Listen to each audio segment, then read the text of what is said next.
कहते हैं अति का भला न बोलना, अति की भली न चूप, अति का भला न बरसना, अति की भली न धूप। अति कभी भी नहीं करनी चाहिए। चीन ने वही अति कर दी है जो उसके नाश का कारण बन रहा है।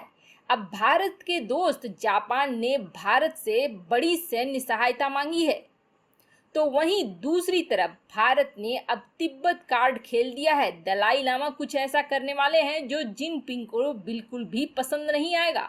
और सबसे बड़ी खबर, भारत ने फिंगर 4 पर फिर से कब्जा कर लिया है। इसके अलावे और भी बहुत कुछ, आइए जानते हैं इन खबरों को विस्तार से। फ्रांस की रक्षा मंत्री भारत आई और ऐसे ही मौके पर राफेल को भारतीय सेना में शामिल किया गया।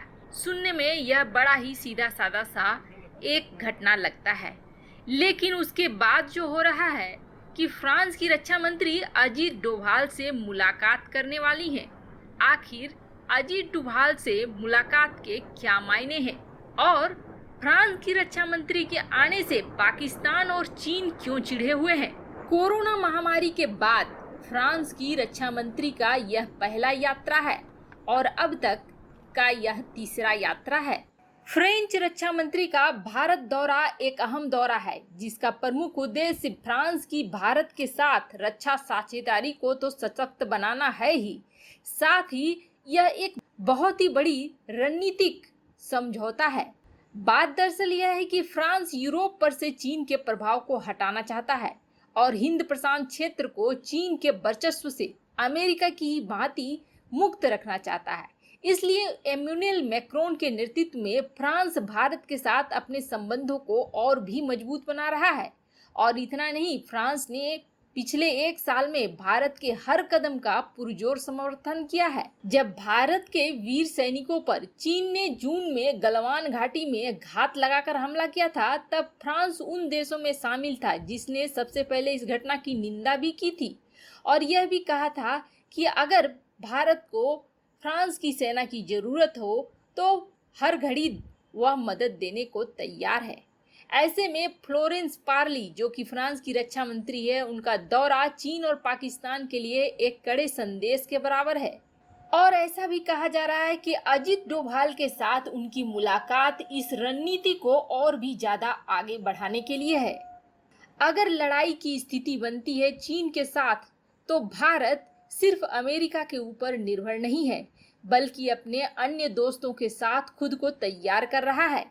बात सही है कि सबसे पहले जब लड़ाई होती है तो आपको खुद ही उसे फेस करना पड़ता है, बाकी लोग तो बाद में आते हैं और वो भी कितना साथ देंगे वो लड़ाई के वक्त ही पता चलता है।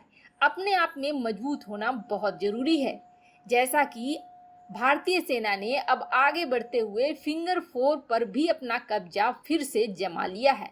कहा जा रहा है कि जिस तरह से ब्लैक टॉप में लड़ाई हुई और उसके बाद ब्लैक टॉप पर कब्जा हो गया भारत का, वैसे ही कुछ फिंगर 4 के साथ भी हुआ है। असल में पहले फिंगर 4 पर चीन की सेना आकर बैठ चुकी थी, लेकिन यह भारत का पेट्रोलिंग एरिया है।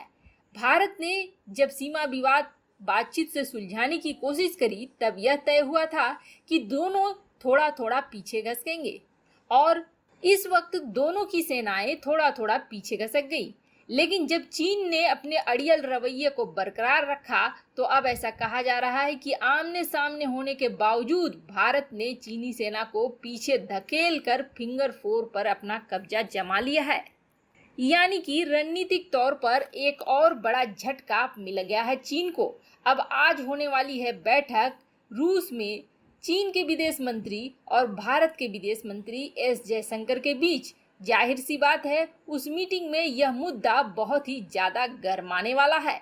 और अब ताइवान और तिब्बत के बीच भारत कुछ ऐसा करा रहा है जिसके बाद चीन की बौखलाहट और भी ज्यादा बढ़ जाएगी।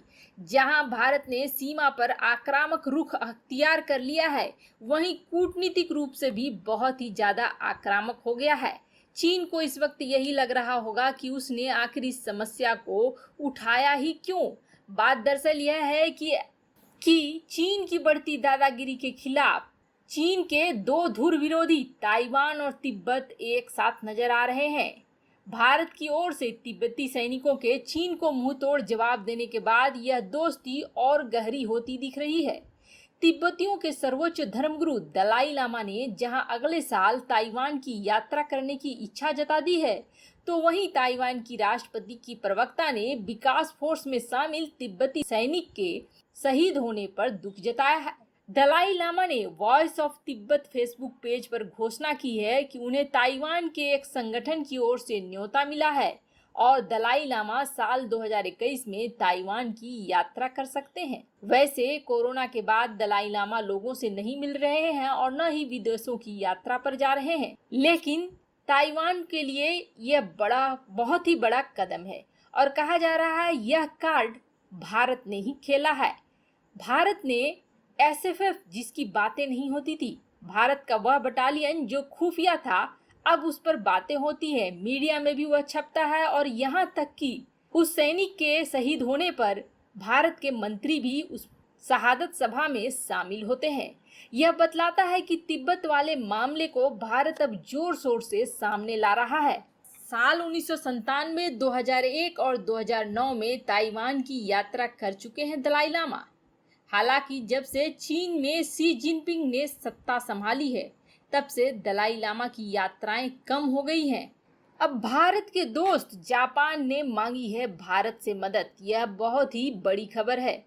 पूर्वी चीन सागर में चीनी युद्धपोतों की बढ़ती घुसपैठ से परेशान होकर जापान ने भारत से मदद मांगी है। जापान के रक्षा मंत्री तारो कोनो ने चीन के विस्तारवादी नीतियों का मुकाबला करने के लिए एक बड़ा तंत्र बनाने का सुझाव दिया है।